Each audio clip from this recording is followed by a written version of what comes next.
Hi, Janine.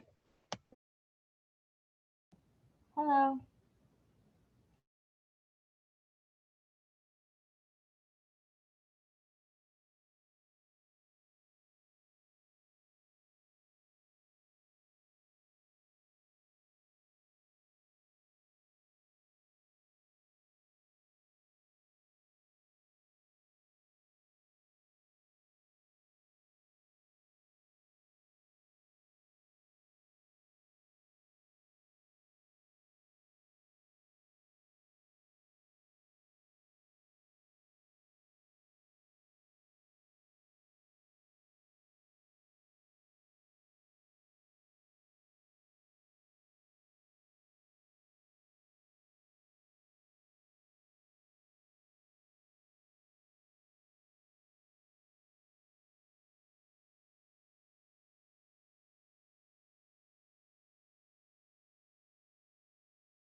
Good morning.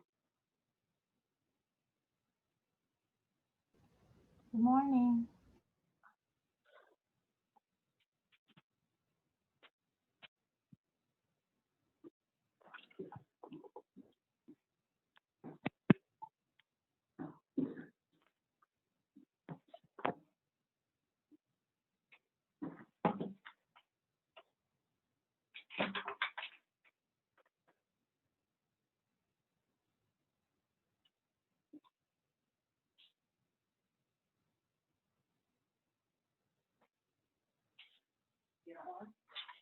I'm on my phone. I'm not on by Zoom. I hope not.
Good morning. Good morning.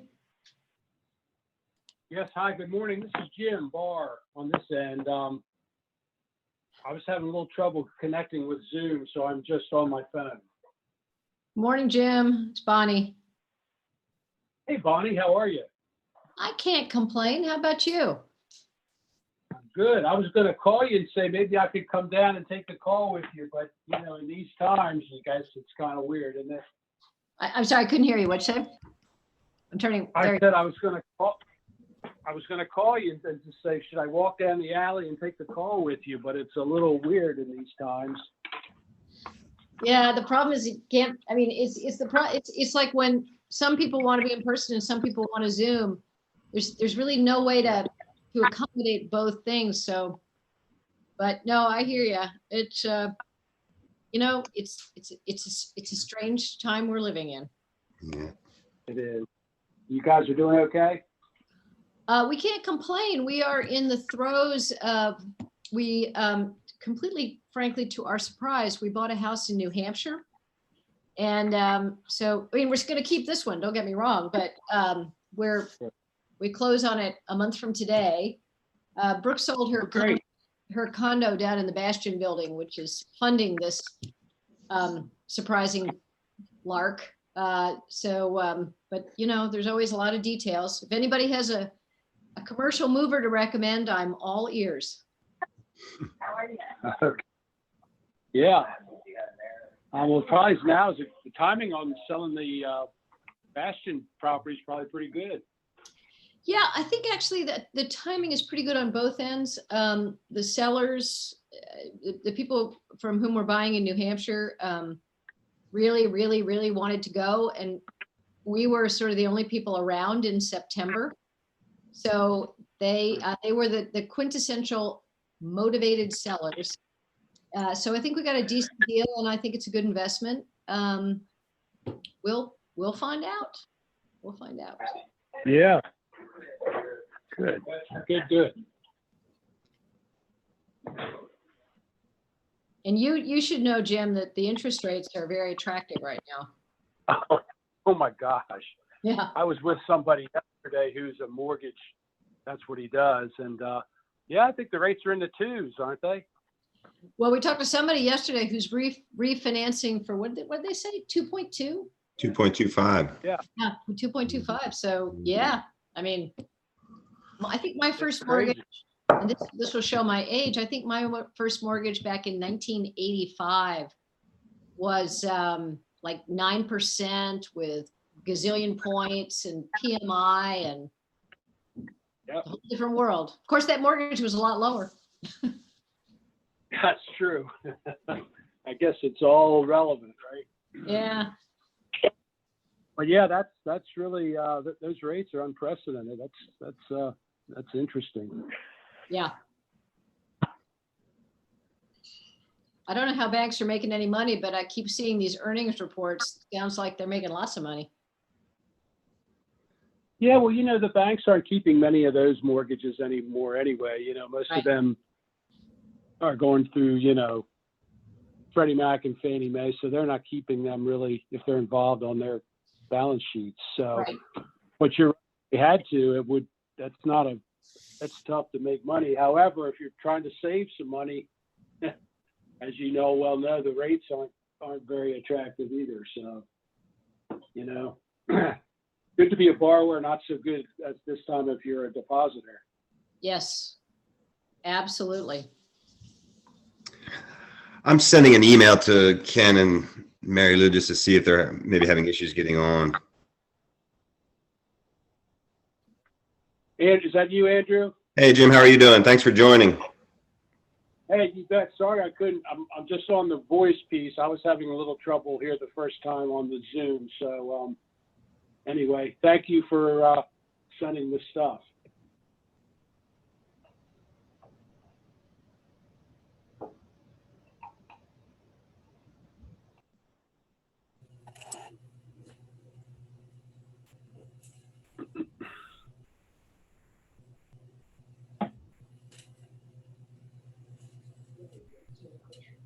Okay, looks like Mary Lou's joined. I'm sorry, I'm late. You're okay. I had problems getting in. No worries. I just sent an email to Ken. Let's give him another couple minutes before we start.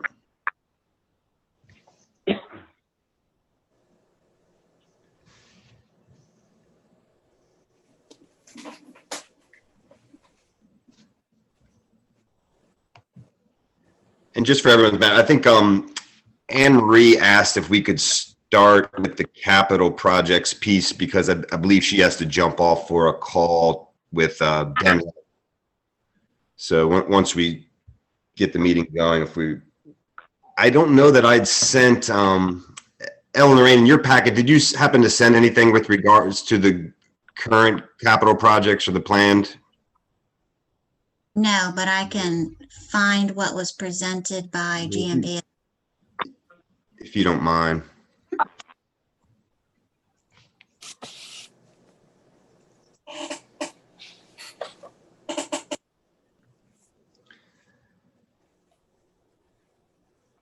And then Bonnie, if Ken doesn't join the next couple of minutes, you think it's best to just get going with the quorum that we've got? Probably. Okay. Yeah, I mean, we may have to resend the link to him. It came out a little while ago, but we'll see.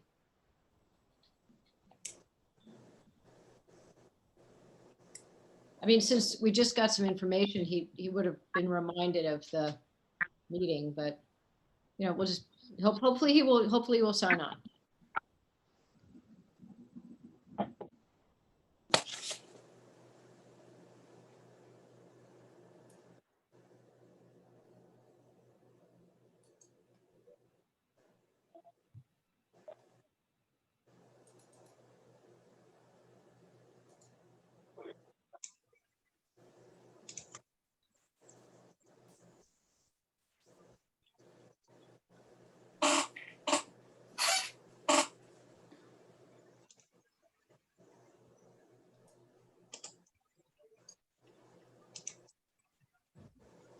fog supposed to burn off? It's like 10 o'clock and it's still sucked in out there.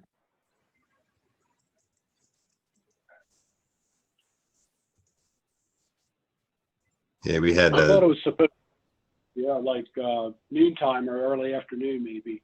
Yeah. it was school delay for the kids. Oh, was it? Yeah, that 2 hour delay today.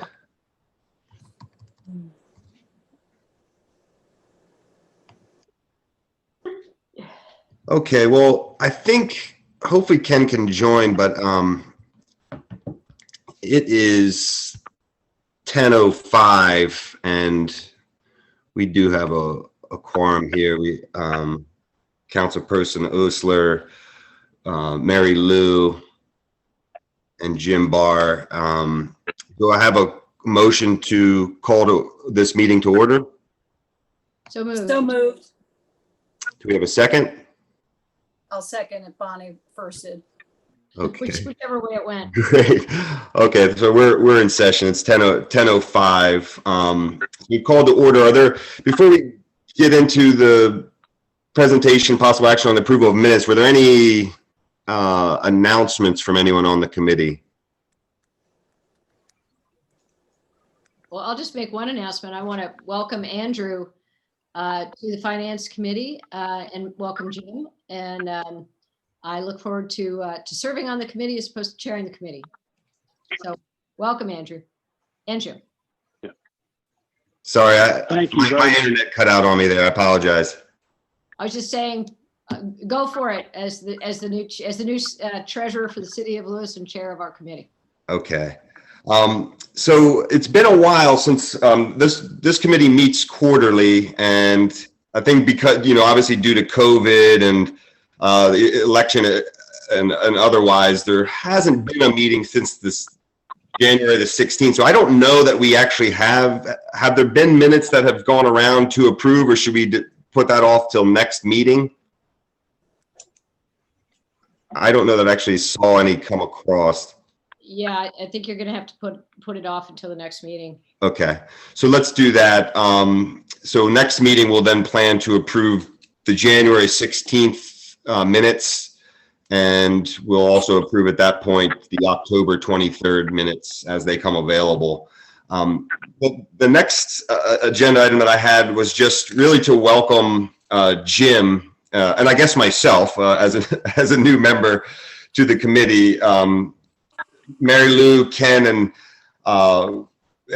Councilperson Osler have agreed to remain from the previous committee, and Carol DiSabatino had stepped down from the committee, and Jim has graciously agreed to take her place. We're grateful for Jim, one from his willingness to serve the community, but also we look forward to leveraging your experiences both in banking industry as well as someone who is vested in the community in terms of a business owner. So we appreciate having you, Jim. And I'd just like to welcome you to the committee. Well, thank you very much. Looking forward to it. Thank you. Great. Yeah, we really do appreciate. And so the next thing we have is just a review and discussion of financial statements and budgets. But as I said, I think for Anne Marie, participation benefit to all of us, we were looking to move up C3 to discuss current and anticipated capital projects. Ellen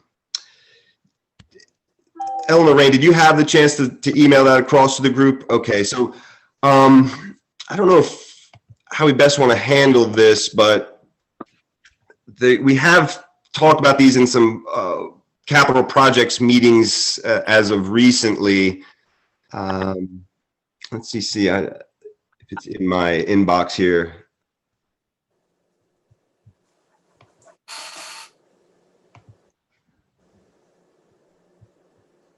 Okay.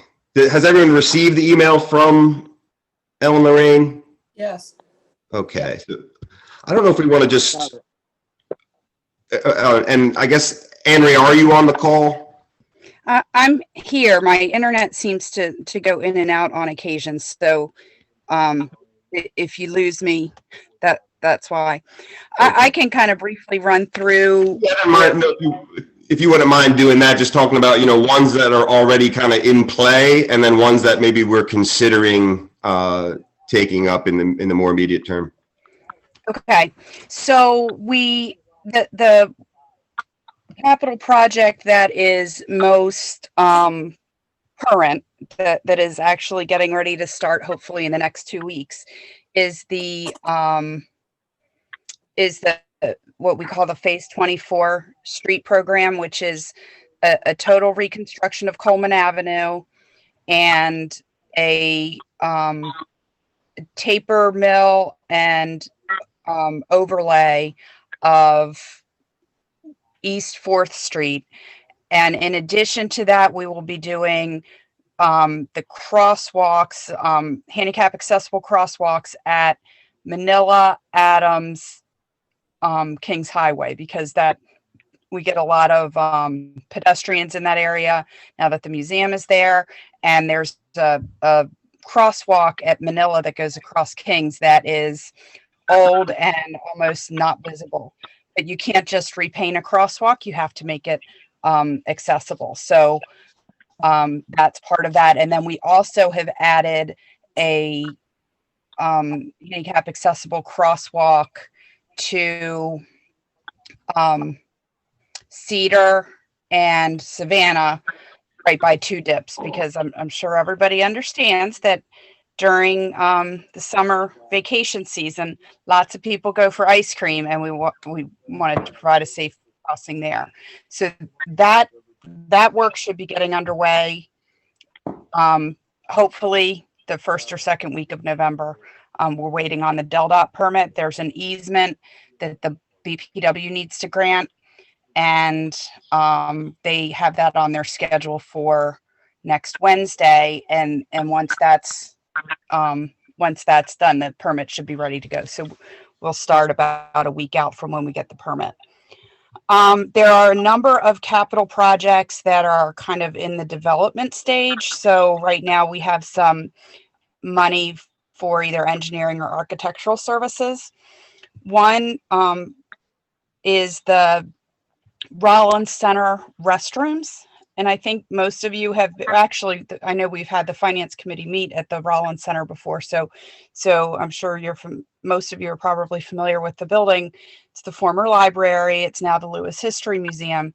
And when we entered the lease with LHS, the agreement was that the LHS restrooms would be available for when the meeting room is being used. And there have been a number, and for summer concerts, there have been a number of, difficulties with that, because it does affect the staffing if we have evening meetings. Because we are going through the museum, LHS needs to have staff there. So it really has kind of come at a cost, and it's also just less convenient for use of the room. So what we are doing, we originally started to look at taking the storage closet in the meeting room and refashioning it to restrooms. And there were a number of things. One, to run the sewer there, it would really create a lot of disruption in the museum and the meeting room, but it would also really cut into the space of the meeting room. And it's less than ideal to have restrooms that open right into the meeting room. So For obvious reasons. For a number of obvious reasons. So we are now looking at it, and we are in the process of designing restrooms that would be outside of the current building footprint. There would be a hallway that you could access from the outside or from the meeting room, so that it could also be restrooms for when we have the summer concert series or an event at the park, and also then makes the meeting room more accessible. So this will allow the meeting room to function more independently from the museum. So that is currently in design. We do not have a cost estimate yet. because again, it's in design. We also, I guess after the street project, the next one that's going out to bid is the reconstruction of the tennis courts. There are some structural cracks, so we've engaged GMB, our engineering firm, to work on the design for that. They've also worked on, with the Parks and Recreation Commission, a striping plan that would accommodate the interest of both tennis players and pickleball players. So we expect that to go out to bid in the, I'm thinking in December, January timeframe with a spring construction. We do have grant funds from DENREC to pay for, we have $73,500, I think it is, from DENREC. And the cost of the project is estimated at about $160,000. So once we get the bids in, that'll go to council. But we do have city funds in the transfer tax fund program to assist with that as well. Then one of the things we looked at last year for Canal Front Park, the marina in particular, is that the decking at the marina is really needing to be replaced. But as we started that discussion, it was a $200,000 plus project. There were some questions about some of the structural things. So we are in the process, I haven't signed it yet. We're engaging GMB to do a structural review of the infrastructure, I guess, dock, I don't know, the marina infrastructure. So the docks, the bulkheads, all of that, so that we can then move forward with the decking, but also make sure that we don't put decking on top of something that is structurally problematic. This issue came up because there is a problem with one of the bulkheads. There's a place where things are kind of sloughing, the ground is kind of sloughing out. So the concern was that if you put a bunch of money into the decking and then need to do a structural replacement, that money on the decking is not well placed. So at this point, there's no capital project associated yet, but we are spending about $10,500 on a evaluation of the infrastructure there. Right, and just for everyone's information, the cost of the decking, I don't remember the exact cost, but it was astronomical. So yeah, it was $250,000 or something. yeah, I mean, so assuming we engage in this project at all, it makes the $10,000 is a perfectly reasonable investment to make sure that before we put decking on top of this stuff, it's got a firm foundation. Right. Then the next thing that's been under design is replacement of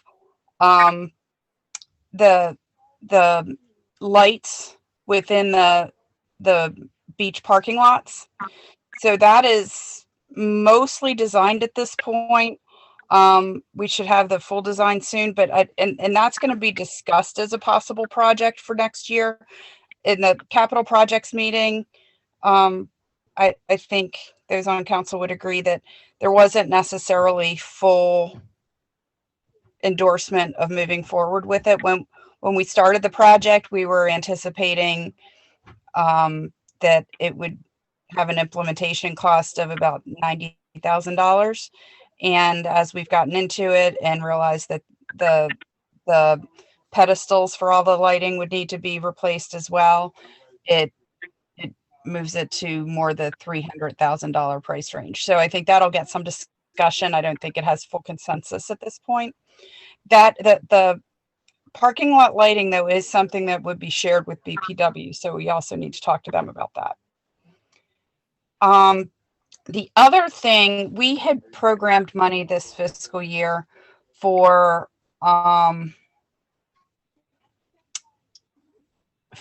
renovations to the police department. And we didn't have a clear scope there was a walkthrough with a contractor that was done, but what we determined is we need to have a clearer architectural picture of really the many things that can be, should be, need to be done, and then prioritize them. And some of them are really, I'm going to call it what they are, health and safety issues. Like, for instance, that we have a vent pipe that goes through the wall, and we don't know exactly where it's vented, but we know that there are times when the stench of sewer fills the entire police station. So we know that that needs to be addressed. We've had issues with the sump pumps. So, and some of that has to do with the amount of voltage that's available. You know, it's like 20, I don't know. I'm not an electrician, but there isn't enough juice. I'm just going to use my words. And we have breakers that are being tripped, and that means that some pumps are shutting off and water's getting into the basement. So we need to make sure that we address the health and safety issues. And then there were other things like reorganizing the officer area and stuff like that. So all of those things will be looked at in the architectural study, but I think that it will be prioritized before there's an actual project. And then the last big thing is the street program. We engaged GMB, and they engaged a subcontractor that has this truck that is able to drive around and assess the structural integrity of our streets. And that work is just about finished. And Charlie O'Donnell with GMB just received all of the data and is going through it. And he expects, I think we scheduled our next capital projects meeting for December 3rd. He expects to be able to have his QA/QC portion of that done, to be able to present it to mayor and council. And that will, along with that, he's also included GMB staff actually went around and did assessments of all of the public sidewalks as well. So with all of that, we will be able to now prioritize using more current information our street program.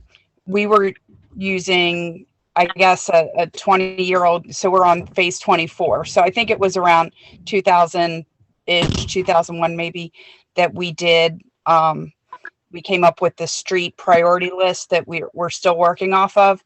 But obviously, due to wear and tear, some of those priorities may have shifted. So this gives us a current evaluation of our street network so that we can make sure that we are prioritizing those areas that need to be prioritized. So we don't have the results in front of us yet, but we will in December. So that's kind of my overview of the capital projects. Are there any questions from the committee?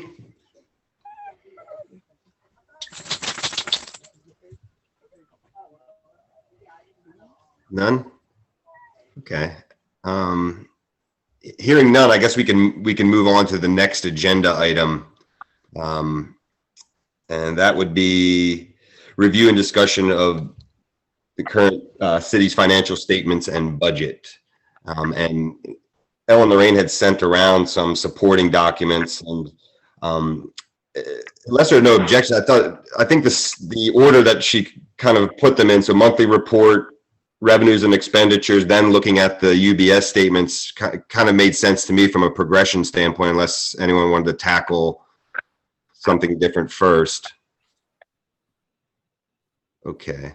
Well, Lorraine, I'll lean on you here for that. Did anyone not receive and needs a re-forward or a screen share of the documents that Ellen Lorraine did send around? Okay. They've got them. All right, great. So, Ellen Lorraine, if you don't mind, I know you you've done this many times for council and otherwise, but if you could do it again for the benefit of the finance committee and just kind of walking through the highlights, and then maybe we'll have some Q&A on that. Okay, so I'm going to start with the monthly financial report, which is the longer document. It's 22 pages. The first couple pages give a summary of all of the city's funds as far as revenues received and expenditures. On page 1, it's the general fund mostly. And towards the bottom of page 1, it's the municipal street aid, and then smaller follow on pages 2 and 3. But at the end of September, we should be at approximately half of our budget. That doesn't mean that that's what we're sticking to, because of seasonality changes. A lot of our expenses are going to be mainly during the summer months, parking, lifeguards and all that. So some of those categories may be above that 50% threshold. You will see on page 1 that operating revenue is higher at the end of September 2020 as compared to September 2019. And let me just backtrack a little bit. On the front, you're going to see the account number, the description, and then the amended budget number. And I was in the process of sending this committee the budget amendment, because that was done and approved September 25th. But I will get that out to the committee shortly. So the third column is showing the amended budget for current fiscal year. The next column is what's been received and expended during the month. Then we have year-to-date figures, what's been received year-to-date and what's been expended, and then the percentage of what's those year-to-date figures compared to the budget. The last 4 columns on the right are the prior fiscal year, meaning fiscal year ending March 31, 2020. So you're going to see the amended budget for that fiscal year, the month for September 30th, 2019, the year-to-date for fiscal year 2020, and then again the percentages. So you have 2 years that you can compare. So on page 1, we're looking at operating revenue being slightly higher as a percentage, and also as a dollar amount this fiscal year as compared to previous. Our expenditures are less this fiscal year as compared to the prior fiscal year. I'll get into more of the particulars on another report. On pages 4 and 5, you're going to see the balance sheet, and this shows all of the city's accounts and where they are as of September 30th, 2020, and then comparing it to September 30th of 2019. I just saw a typo on page 4. And then the remaining pages are very detailed accounts. They go in line by line, showing which lines have what amount of revenue. Pages 6, 7, and 8 are mainly revenue accounts of the general fund. And then pages 9 through, let's see, about page 318 show expenditures. And so if you can certainly peruse those when you have time. At the request of Councilperson Osler, she thought it might be helpful to provide a 1-page summary regarding this report, and that is in a separate document that I sent you that talks about changes in revenue and expenditures. This is my legacy to the city of Lewis, is a roadmap from year to year. It's useful. And by the way, I perform absolutely zero work on this. All the credit goes to Ellen Ray. Absolutely. Yeah. Well, it certainly is easier to look at this, and during the current pandemic, it was definitely essential when it came to identifying line items that are really being impacted as a result of what we're going through. So if we're looking at the changes in revenues and expenditures, I try to reference the page number in the monthly financial report that it ties to, give the account number, and then we talk about revenues on the top, expenditures on the bottom, where we were as of September 30th of 19, where we were as of September 30th of 2020, and if there were any increases or decreases. So if we look at the top, we see total revenue, and I pulled those figures from the monthly, but I do not include grant revenue in those figures. So we're looking strictly at city revenue. We saw that there was an increase from 2019 to 2020 of about $86,000. And the reason for the increase can be determined from the lines below those figures. So for example, our tax levy, we do not budget for quarterly supplemental assessments because it's an unknown. We budget for what we are going to bill in April, and then the quarterlies that are done after that increase that tax assessment revenue. And so in fiscal year, when we do the budget for 2022, we will include those quarterly supplementals from the previous year. So if that makes sense, but we don't include them initially. You can see that gross receipt rental tax is down. This is another one that we don't quite know. We're trying to get a read on what our collections will be in this category. But the tax is not due until February 1st of 2021. You can see that the rent levy is higher due to a payment received from Holding Cove. Some of our other items you're going to see are reductions, the city dock and marina, and a lot of these are explainable because of the pandemic. Business licenses are down, building permits are down, but we are tracking a little higher. I think we found that September there were a lot of building permits issued, but we were still down overall. Fines are down, parking violations are down. Notably are the parking meter collections are significantly down. We did start the meter season later this year, and the meters did not start each day until noon. So there was a 3-hour window as a way to help the merchants attract customers into their businesses. So that meters ran from noon until 8 o'clock. We did see an increase in the franchise fee from cable, which was certainly nice. Our reservations are down, and then you're going to see a line, it's called BPW, should be in lieu of franchise, where the board remits percentage of their adjusted revenues to the city. And it appears that the city received $186,000 more at the end of September of 2020 as compared to 2019. But really that is a timing issue. They were showing revenues in February, March, and August that make this number appear higher. So some of those will get taken out and reduced and applied to the fiscal year 2020. Are there any questions on the revenue side? So I'm going to move on to the expenditures.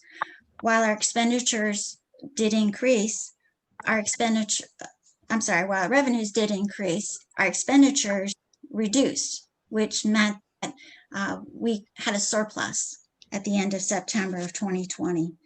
Our expenditures were down 125,000, or approximately 4%. And you will see that a good number of those were as a result of keeping personnel costs down. We had a number of positions that we did not recruit for when we knew we were going through this pandemic and the future was unknown. So we tried to use the resources that we had and try to cut costs and save in that way. We feel that we're able to hire for those positions, and we're starting that process now.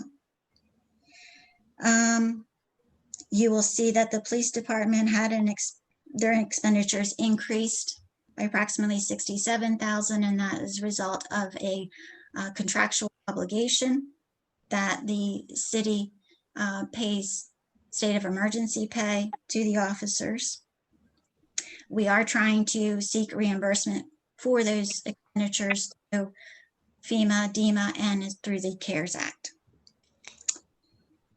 The last line, or second to the last. Ellen Marine, I think it's also worth noting for the committee that the city's exposure on the time and a half has been limited through an agreement with the collective bargaining unit through December 31st. Is that right?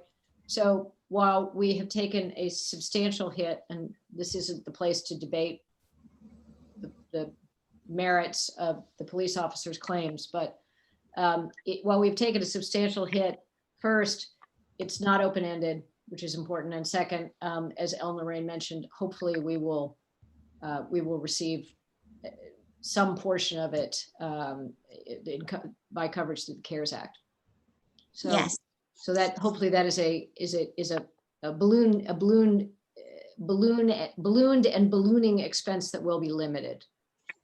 So that expenditure, along with other COVID expenses that the city has had to pay for, which are shown in the operating expenses line, like I said, are being submitted to FEMA under the public assistance grant, as well as to CARES.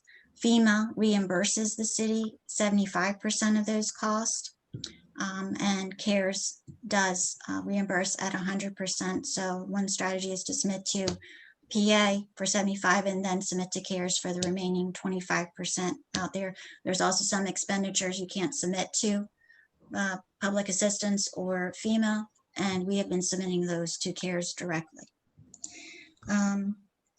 So all in all, the city ended up in a positive position, and we are excess revenue greater fiscal year ending, or I'm sorry, at the end of September of 2020, higher than where we were in September 30th of 2019.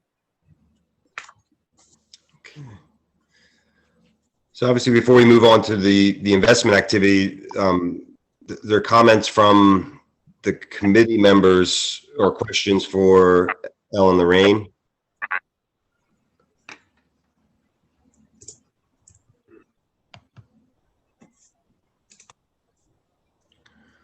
Well, I know that Bonnie have made this comment before, but and I know that Mary Lou and I were talking about this the other day too. We're fortunate to have high quality folks in our city that are looking after these and have done a very good job to try and balance this in this challenging time. I guess I have a question, Ellen Lorraine, just in terms of. Can I just add on to that? Yeah, sure. Go ahead. Just real quick. I think it also is important to give a shout out to all of the departments which have tightened their belts. They've deferred hiring. They've, all obviously in coordination through Ellen Lorraine and Anne Marie, but they've deferred hiring. They've reduced expenditures and have gone a long way towards putting us in the relatively favorable position we're in, given the circumstances that the city and everybody else finds themselves in with the virus. So just a shout out to everybody, because it's been a team effort. Yeah.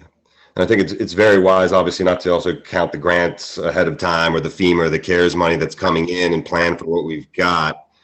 I guess just a general, maybe a conversation point for the group is in looking at that, there obviously was that balance of lost revenue, but also the cuts that we made or delays in hiring. How do we see that? Do we see, the potential revenues that we could make up next year balancing with the hirings that we may need to make up that we didn't take on this year, or the cuts that we made, or have those kind of projections, or have we looked at that in terms of if had played out, and if we had hired like we were planning to, what would that have looked like? Well, I can speak for myself. When we delayed or deferred hiring, that was part of our budget amendment that we did, is to reduce those expenditures for those not filling those positions. We are hoping to maintain course on balancing revenues and expenditures. There may be the possibility of dipping to reserves. I don't foresee a significant dip utilizing the reserves, but we are certainly watching that, and we'll keep the committee informed of what that need may be if it were to come. Okay. Thank you, Ellen Lorraine. Andrew, I have some questions. Sure. Okay. So just bear with me because I have a bunch if you'll entertain this. First of all, again, I'll just mimic what everybody else said. I mean, this is tremendous that we're actually positive right now. And kudos to really an incredible administration and their efforts to do that. Second of all, I want to thank you in advance for providing all the documentation. It gave me an opportunity to review it before the meeting and really sort of get a better handle on things. And truthfully, I can blow it up on my computer so I can actually really see it, which I like. So if you don't mind doing this for every meeting going forward, providing the documentation beforehand, that would be super helpful. I want to just go over a few things if you'll entertain me. It seems to me from what you said, Ellen Lorraine, the issue relative to the grant revenue and how it's being projected on your monthly report is more a timing thing than anything else. We haven't suffered a loss on our grant revenue. Is that correct? Correct. We have not. Okay. And most of these grants, are they from the state of Delaware? Yes. Okay. And is that because their fiscal year is different than ours? Yes. Some of the grants, you can get the grant money ahead of time, and Yeah. some of them you have to submit for reimbursement. So Okay. they've not come to us and said, we cannot give you this grant. So we've been very fortunate. Okay. Okay, good. So far, so good. Okay. Just moving over to the synopsis that Bonnie has asked you to prepare with the major changes on the revenue and the expense side. I'm just going to go through a few of them again to make sure I understand what's going on. It looks like the big question I had was on the BPW, the franchise tax. And again, is that more an issue of timing as to why that number is so significantly different? Yes, it's a matter of when they remitted to the city the February and March tax, the franchise fee. Yeah. It hit our books. Okay. And so I guess where I'm going with this is, I think you made reference that you might put some of this into the 2020, 2021 Yes, I think budget. book it back. And if you booked it back, then our potential positive number could go flat or negative. It could, as you recall, on September 30th of 19, we were showing a deficit of 164,000, Yeah. whereas this fiscal or this September, we were showing a surplus of 64. So while I don't think it'll be as significant as 164 deficit, it will be less than the 64 surplus that we're showing. Okay. All right. You make this call with your staff as we get closer to the end of the fiscal year, I would imagine. Yes, plus our auditors will make recommendations. Make a reference. Okay. How is that franchise fee determined? So it's 5% of the board's adjusted revenues. And so The BPW's adjusted revenues. Okay. And with that, is that figure ever audited? No, our auditors do look at what they've contributed, but we rely on the board to tell us what their adjusted gross revenues are and remit the franchise fee. Remit the payment. Okay. And is that done annually or is it done quarterly, monthly? How is that franchise fee? How is that paid? They pay monthly. Pay monthly. Okay. All right. So at least from a cash flow standpoint, Mhm. it's systematic.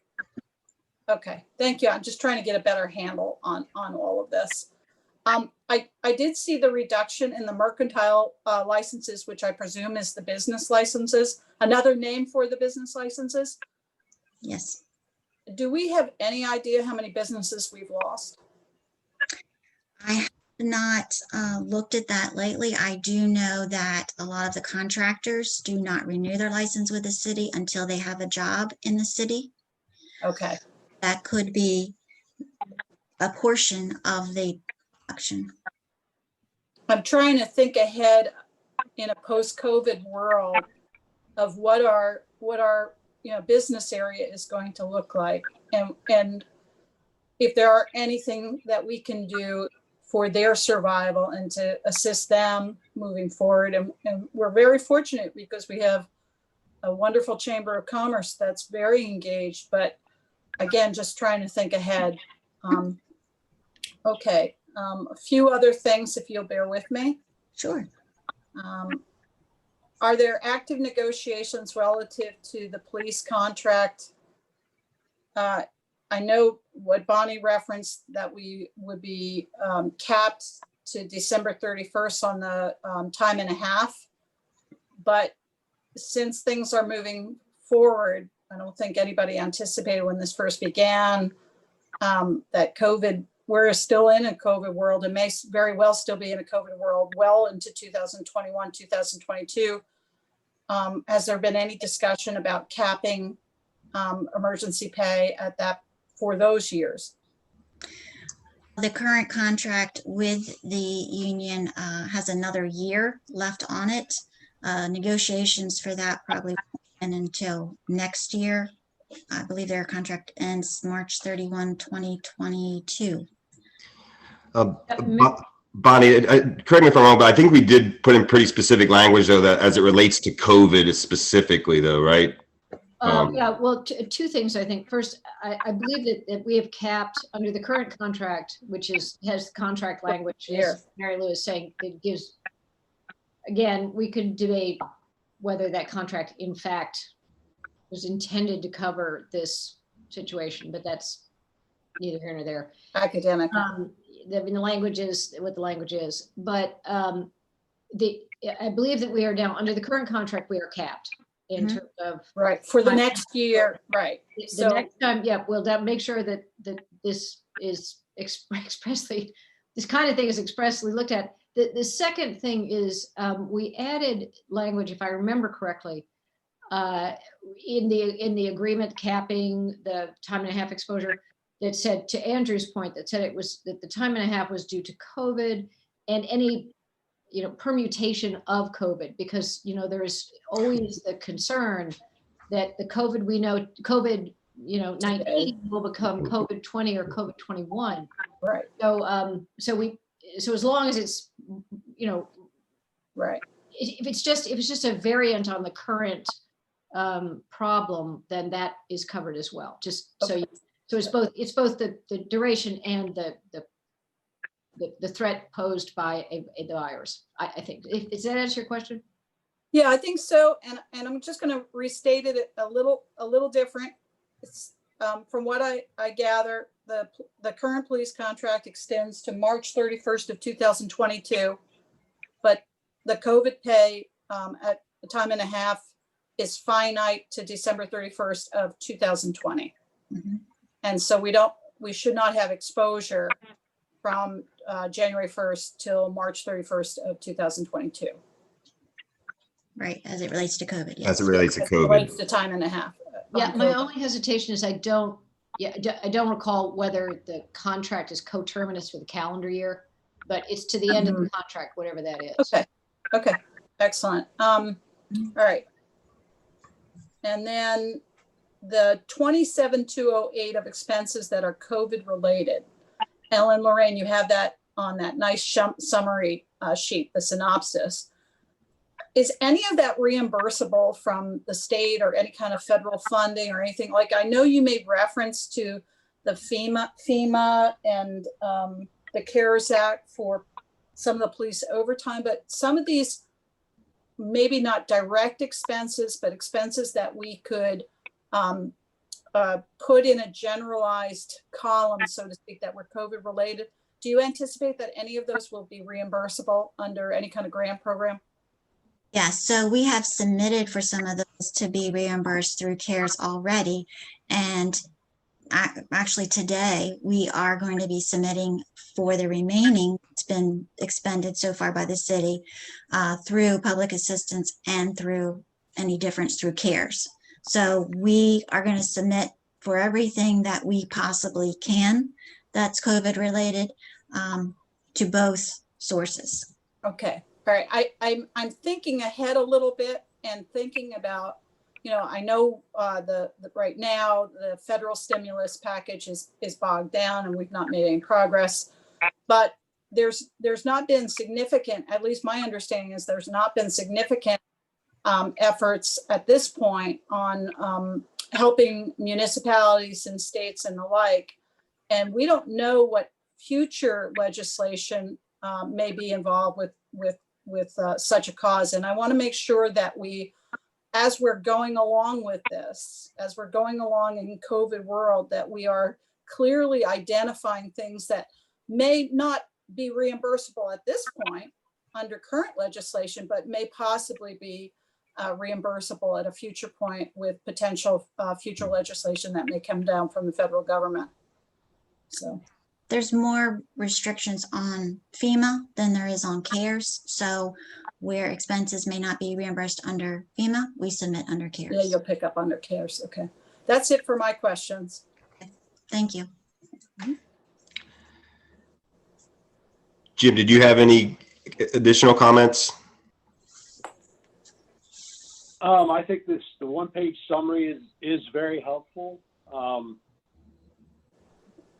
I guess since this is my first meeting, I'm just kind of listening, but I guess I have sort of a policy question.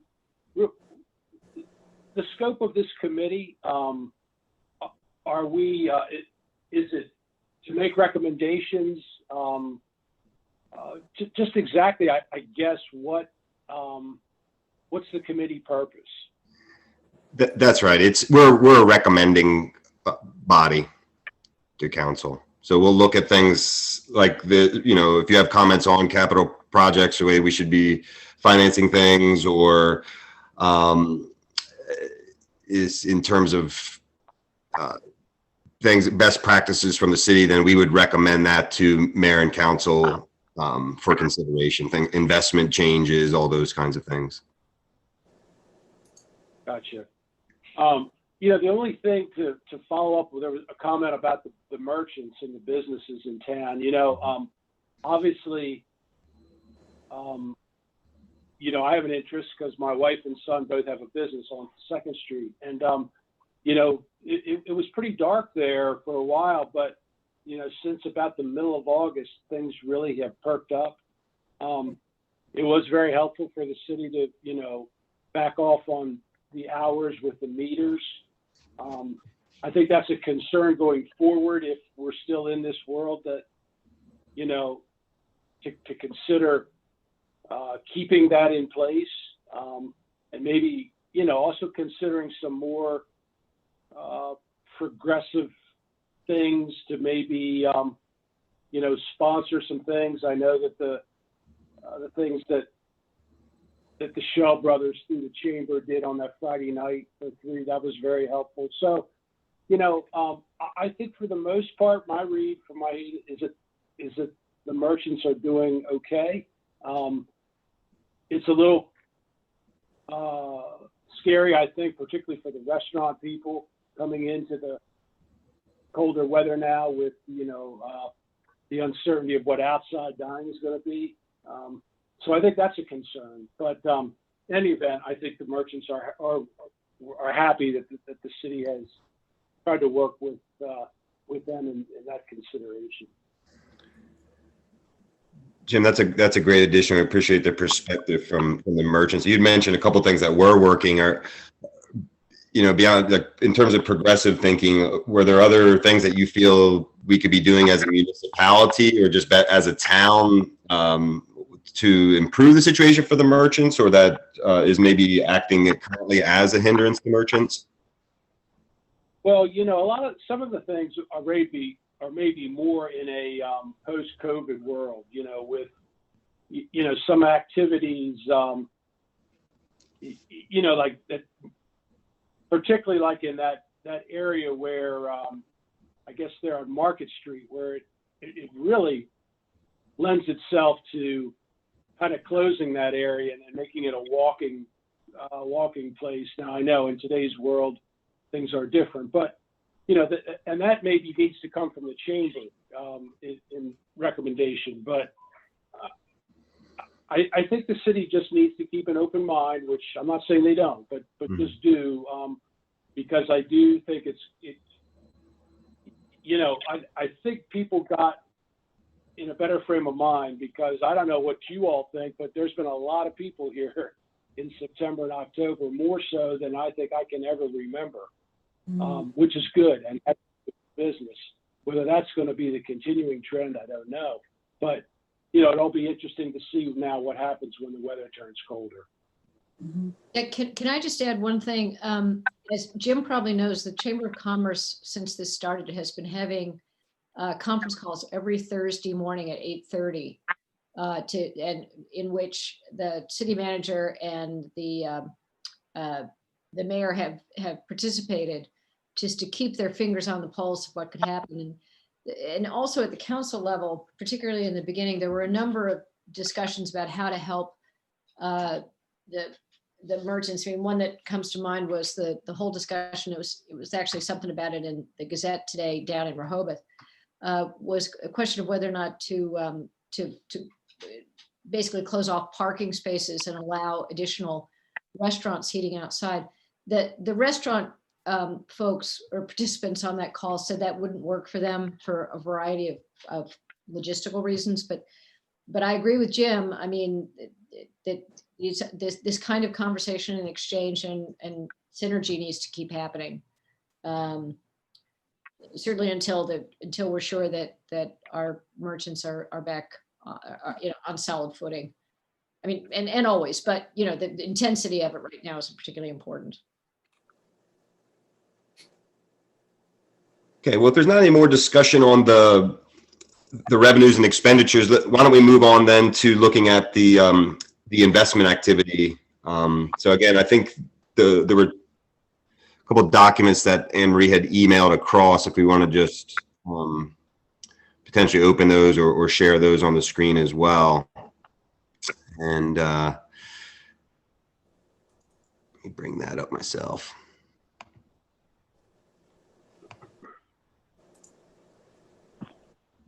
Yeah, I think Anne-Marie jump off.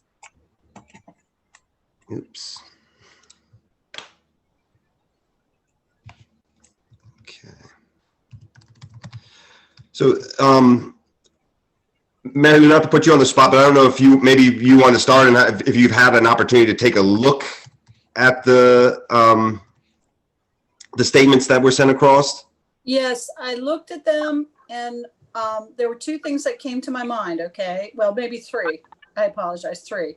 So one is that, Andrew, in a phone conversation you and I had suggested to you that perhaps next time, at least maybe once a year, we reach out to Tim and have him address the committee about changes and recommendations he might make, and whether our IPS investment policy statement needs to be updated or not. But and I think that should be something that we do schedule for early 2021. That's the first thing. Yeah, can I agree. And just Andrew, FYI, Tim was slated to address the finance committee, and then COVID hit. So Yeah. it's definitely overdue. I couldn't Yeah. agree. Okay. Now, on that, just from a procedural standpoint, is it okay for Tim to join our regular meeting and have it be part of a public meeting? Is that usually the way you handle, or do you usually have Tim address the committee as a separate meeting? In the past, it's been incorporated into, we've slated him for first, so that he has Okay. time certain. So that could work out well just for our next quarterly meeting then. And to Mary Lou's point, I think Mary Lou was thinking rightfully that it's probably best to at least wait until after the election to see what the environment's like from an investment standpoint. So I'll definitely work with Tim to get on board for our 2021 first meeting there. Yeah. The second thing is that I would want to get an updated estimate from Tim about changes he feels are going to happen in terms of income coming from the portfolio. So some of those portfolios have a heavy allocation to fixed income, and that's fine.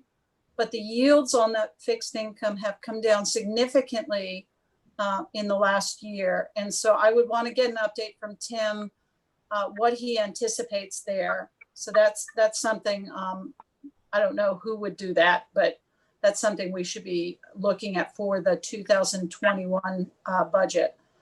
And then the last item that I had for Tim, but I don't think this should wait until January, okay? So there's a portion of the portfolio, and I understand why this is included, and truthfully, before COVID, absolutely it made sense to include it, but I'm not sure it does continue to make sense. Part of the larger accounts are invested in what's called the iShare, the high yield corporate bond fund.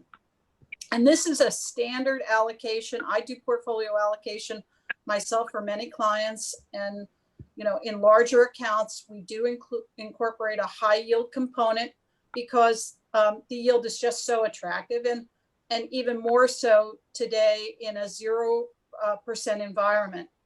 The problem is that as COVID has extended and has damaged our economy and continues to damage our economy, if we look under the hood of that particular fund, and by the way, the fund he has us in the high yield category is one of the better funds. So it's not an issue of product selection. It's an issue of whether we want to continue to have that type of category in our portfolio.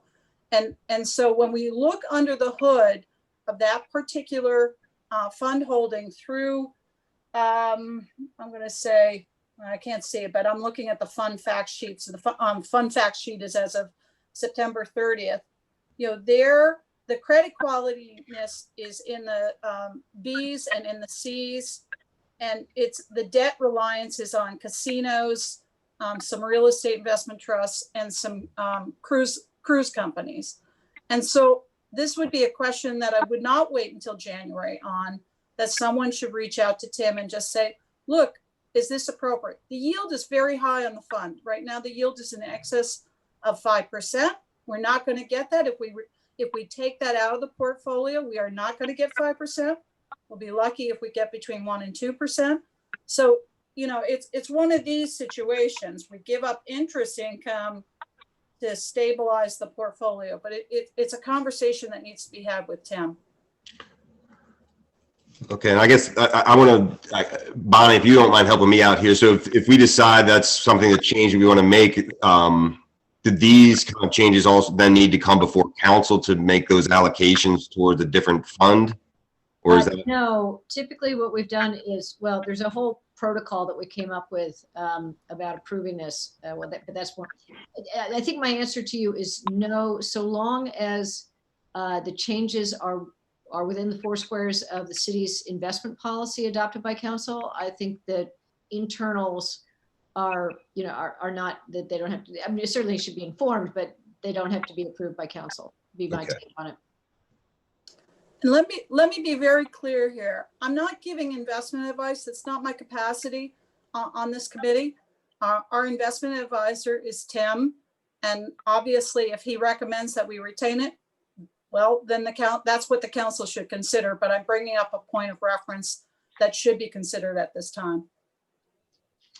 No, it's a good point that you made up. I mean, obviously those industries that you said are REITs and cruise lines in general. I think if they're the ones supporting it, then yeah, that it probably is prudent to take a look. Okay. So let's go ahead. I'm sorry, Jim. Yeah, could I just ask again, just being new to the committee, just a question. Bonnie, I heard you say that there is an investment policy from the city. Is it possible to send that out so the committee could review it? I'd be interested in doing that. Absolutely. Absolutely. And also, is there an investment committee, or is this committee, does that fall under this committee? And I know we have an investment advisor, but I mean, is there a separate committee that works with him on the portfolio, or again, is that something that we're charged with? That's something that's been handled within this committee. Yeah. There's no separate. What happened was the city had an investment policy, but it was outdated. So the first thing this committee did was it updated the investment, at least during my tenure, it updated the investment policy. Then we said, okay, now we've got an investment policy. We need someone to tell us what to do with it. So we went through a whole competitive process and recommended Tim and Tim's firm, which was approved by council. And so ever since then, it's been monitored and tweaks have occurred in this committee. Does that answer your question, Jim? It does. Thank you. Sure. Okay, so if there aren't any questions on the UBS piece, I think we obviously have two action items. One is to get Tim at our next meeting, and probably more immediately is to get his feel on what Mary Lou brought up in terms of potentially looking at certain current investments. And I guess we could keep it here. I think we had a line item for future agenda items, but since we're talking about investments and Bonnie had mentioned, looking at the investment policy, I guess how often should we be looking at that policy, and how long has it been, and is that something worth maybe looking at again as a committee? I think it's always a good idea to revisit it. The environment, the interest rate environment has changed, and the investment returns have changed on safe investments since we did that. I mean, the discussion in the committee has always been, what is the level of risk that's appropriate? And as everybody will recall, there's sort of the invested funds are divided into two buckets. One bucket is sort of this spare cash, for lack of a better way to put it, that the city has. The other bucket are the city's reserve funds, which is more of a rainy day fund. And that's in the safest conceivable investments to try to eke out a little more interest than you'd get which is zero that you get in a bank. So yeah, I mean, I think it always should be discussed. The issue, the tear always is, as with anyone's individual investments, always is how much risk is appropriate to maintain a certain level of return, bearing in mind it's taxpayer dollars. The goal of the portfolio has been 3%. We did very, very well last year, despite all of that overweight in bonds. So probably going back to inception, I don't have it in front of me. We're probably doing okay. But yeah, it's for the foreseeable future. If the Fed isn't going to do anything with interest rates through 2022, 2023, it's going to be challenging. Okay. So the next thing is just to tackle is C4, which is really talking about next year's, the existing budget, and then the planning for the upcoming budget. So Eleanor, I don't know if you're in a position maybe to talk about where you all are just in terms of budget planning, the timing, and when you may look to do that, and to what degree we as a committee should or will or want to participate in that process. So what Anne Marie and I have talked about is meeting with department managers to get their budgets probably around Thanksgiving. A draft budget is due to council by February 1st. So that's our target date. So if we're meeting with department heads by Thanksgiving, and then I believe we have a meeting with council, I believe it's a strategy meeting, to get feedback there. And then if we are anticipating scheduling a meeting of this committee in January, that may be good timing to get this committee's input on the budget as well. Okay. Any comments from the committee on that suggestion? Does that seem to make sense, or do we need a deeper involvement than that in terms of prior to the budget planning? Ellen Lorraine, can I just ask you a question? Yeah. So normally the process, like, forget this committee for a moment. Normally the process for budget would be department head meetings, as you said, and then you assemble the budget, and then involvement with council post after you've assembled it, and then budget hearings, public hearings, or how does that work? What's the normal procedure for budget approval? So do you make, I'm gonna have to jump off. I'm sorry. As I will see everybody be safe. Yeah, you too. You Okay, too. bye. All So- right. meet with department heads? We thought that it might be a good idea meeting with council this year and considering our current situation to get any ideas that they may have in the next fiscal year. And then Anne Marie and I work together to look at the numbers and see where we are and then have a draft budget to council. There are 6 or 7 budget meetings held in February and March with council to go line by line through this budget and make adjustments necessary. And then it gets approved at the end of March for implementation April 1st. Okay, thank you. I mean, one of the things that I would say, I think, I, as a member of the committee, certainly would like to hear the highlights of what's projected, but I'm not an elected official, and an elected official, let's say February 1st, the council gets the budget and then they go through the line items.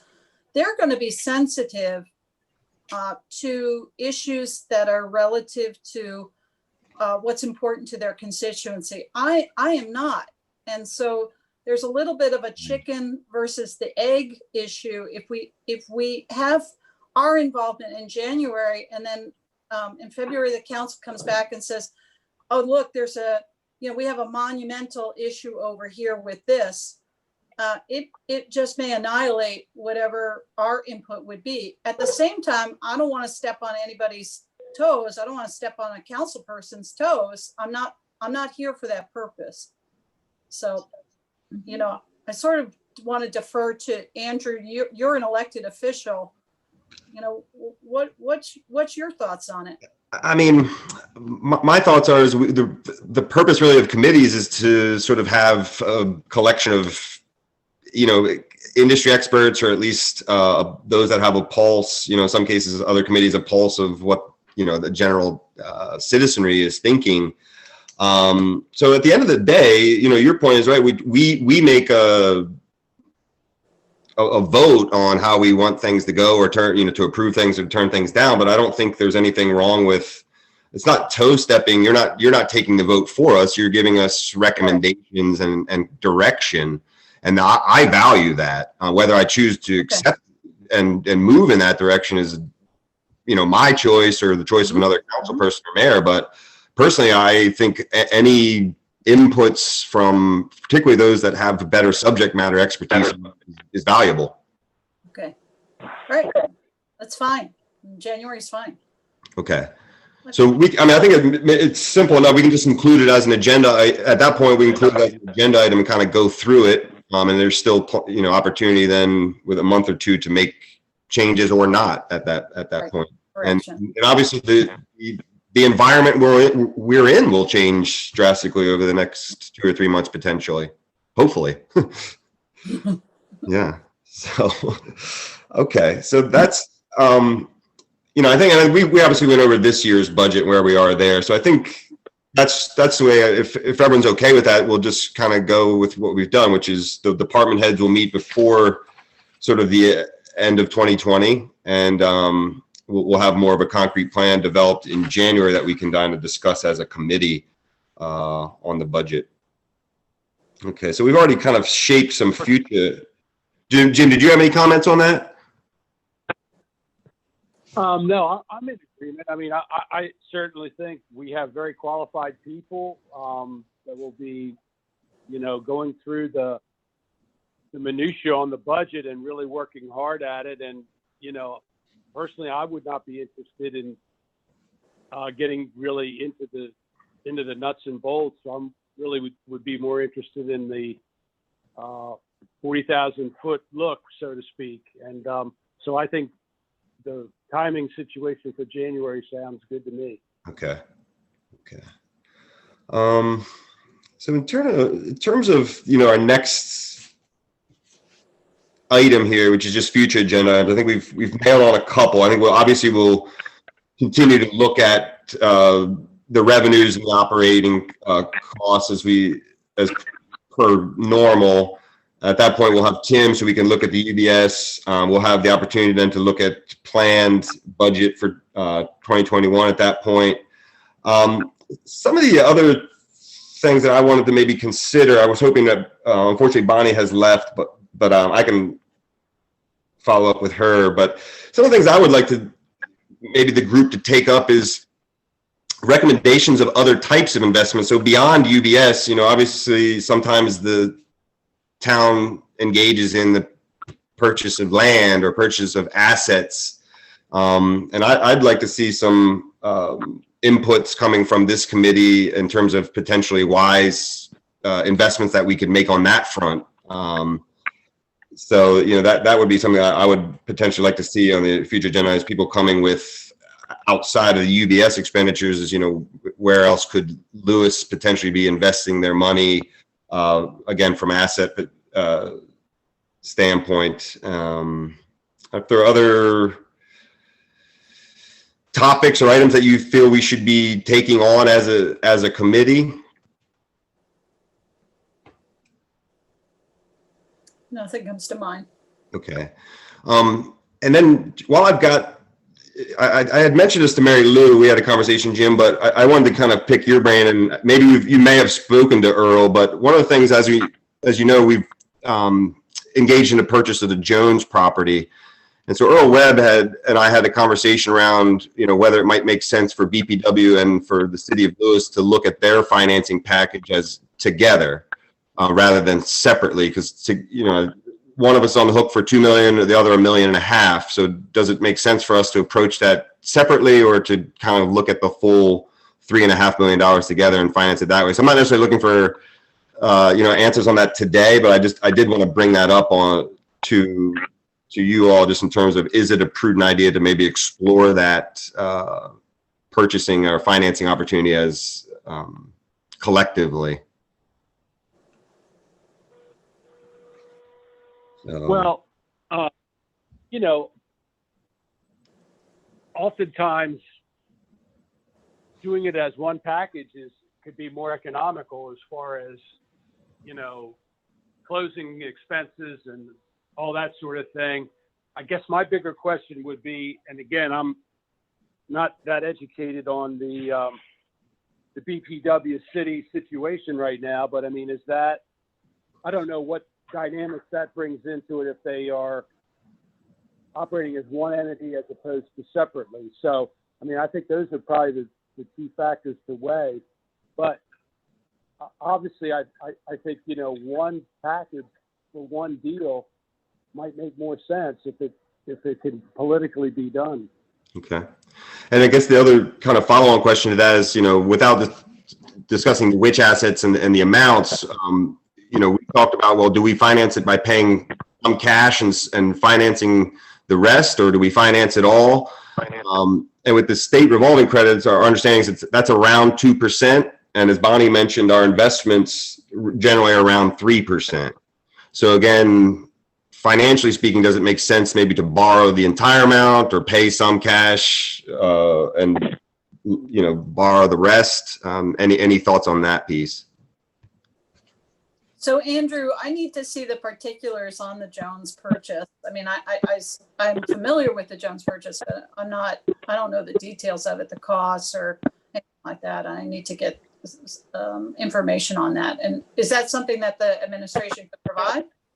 I'll have to check and see what we're able to or not. I know that the amounts have been publicly made available, so it's roughly $7 million, where the Townsend is essentially gifting $1.5 million, and then the county's putting up $1.5 million, and then the other kind of $3.5 million split between Lewis and BPW. Okay, so could you go over that again? 7 million. It's around 7 million. Like the county, I think is putting up $1.5 million. I think Lingo Townsend has essentially gifted $1.5 million. And then we're, Lewis and BPW are on the hook for $3.5 million collectively. And I believe it's 2 for the BPW and $1.5 million for us. Now, the other thing that BPW brought up is Lewis as a city is purchasing this for water, for the purpose of, kind of preserving water, etc. So that's our purpose. Now, BPW has construction of a water tower, and I guess what Earl was saying is that they would then be subject to prevailing wage, which would give them like another 20% uptick on their overall cost of, constructing a water tower. So that's where the part, maybe it makes sense for Lewis to kind of help in that purchase if it can ameliorate those costs potentially. So let me see what, detailed information I'm able to send across on that. And, we can have maybe a further discussion on that piece, but. Okay. That sounds good. Beyond that, future agenda items we discussed. I don't know how many from the public are on, but I'm happy to take comments from anyone who's in the audience. I know if Robin, I don't know if you had any comments that you wanted to make, but other than that, rather than schedule a next meeting without Bonnie here, I was thinking, since it is 3 months out, maybe it makes sense to just put that off until maybe early December when people have a better view of their calendar, or do we want to put a tentative date on now that we can adjust from?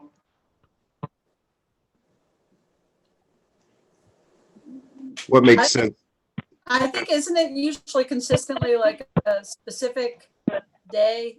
Of the, it's the third Thursday or whatever. Yeah, I'm happy to do that. So this is, what is this one here? This is well, today's a Friday. This was sort of arbitrary this yeah. So let's look at, to your point, the third Thursday of January, because the Thursday is the 31st of December is actually that first Thursday. So that would actually put us at the 21st of January, if that works. Or we could look at the 14th, maybe, if that we want to consider that to be the third week. Do the 14th or 21st work all right for folks? Depending on what time of day. Either one. What's that, Jim? I'm sorry. I'm sorry. I said either one works for me. Okay. Mary Lou, is it okay? Does this time work okay? Did the 10 o'clock hour work, or did that dipping into? No, 10 o'clock works as long as I have advance notice. Okay. Or do we want to make it early? I mean, Ellen Lorraine, do we want to make it, or does it help or hurt you guys if we make it 9 instead of 10, or? No, 9 is good. I was just going to recommend, if it suited the committee, to have it on the 14th, where we're going to possibly be discussing some budget. That would give us a little more flexibility, making any minor adjustments to that. If we had it on the 21st, we'd have about a week. Okay, so if it's okay with everyone, then with respect to that, then why don't we make it the 14th want to split the difference and call it 9:30 on the 14th? It doesn't matter. Okay. Yep. Works for me. Okay, so we'll put in our next one as January 14th, 2021 at 9:30 a.m. And if there's not anything else, I'll make do I hear a motion to adjourn? Yeah, I'll so move. Okay. With a first, Jim, do you want to make a second? I would, but I'd listen.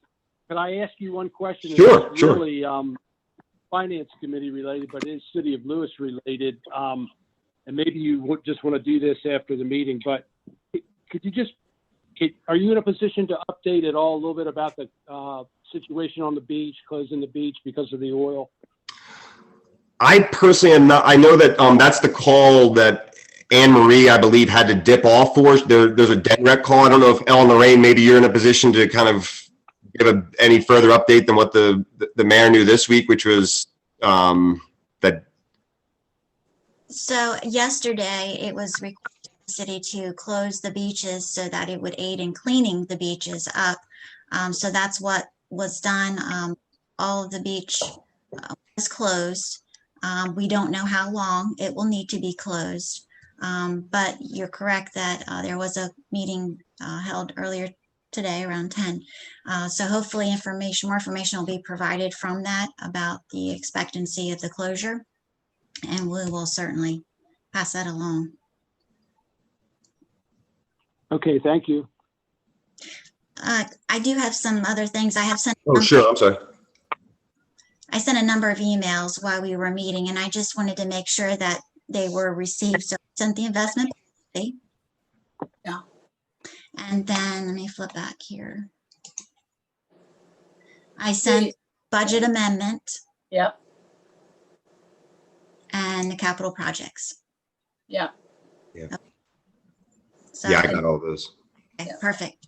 Yep. Got them. Thank you. Previous financial reports on the mayor and city council's agendas for prior months, and you can reference those if you wish. Okay. Okay. All right. I appreciate it. Tim, can I want to call again for a motion to adjourn then. Mary Lou, you got it? So moved. So moved. Jim, can we get a second since you're the remaining part of the quorum? Yeah, second. Second. Okay. So with that, we'll adjourn. It is 11:25 on Friday, and I thank everyone for joining today. Thank you. Thank you. Appreciate Be it. well, everyone. Thank you. Thank you. Thanks, Ellen Lorraine. Sure. Thanks.